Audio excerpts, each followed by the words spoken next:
here I'm going to show you how to change or replace or reconnect the serpentine belt. It comes off quite easily depending on if you're going through puddles or anything like that. So if you want to remove it, you're going to see the alternator here, and then straight below there you're going to use a 15mm socket. You're going to hook up to that, and your socket's going to have to be more up and down, and then you're just going to pull that back towards you.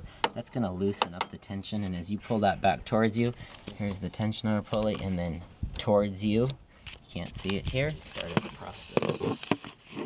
There's an idler pulley right here. You'll just slide it to the left off of there. The belt will come free, and then you'll just unhook it if you want to replace it, and then you'll pull it off. It's real easy to do. Correction, I keep saying socket, and I mean open end, box end, or line wrench. And when you want to reinstall it, if you look underneath your hood here, somewhere, could be under the hood, this one's right here on the frame, you're going to see the diagram of how to connect it up. So I'm going to make sure that it's all hooked up following that pattern, and I've already, like I said, got this started.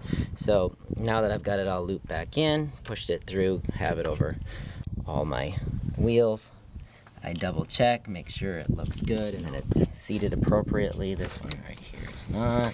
I get that. So now I'm going to keep my hand, I'm going to keep steady pressure right next to that idler pulley, and then I'm going to take a 15mm socket and go back down to that tensioner pulley, and I'm going to pull that towards me, and when I pull that towards me, it's going to create some give in this belt, and then when I release it, that tensioner pulley will go back and put that pressure back on the belt. Okay, so now I've got this 15mm box end wrench put in here, and I'm going to pull this towards me, and it's actually fairly challenging, so I'm going to see if I can get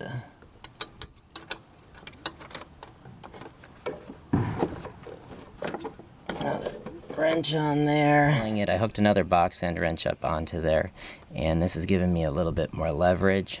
And then that tensioner pulley is pretty tight to get it under there. But then as I've done that, I can see here that this isn't laying right. So I'm going to go through, before I release this pressure, make sure that it's lined up where it needs to be across all the pulleys. And now when I release that pressure, it doesn't really fall back much because it's tight.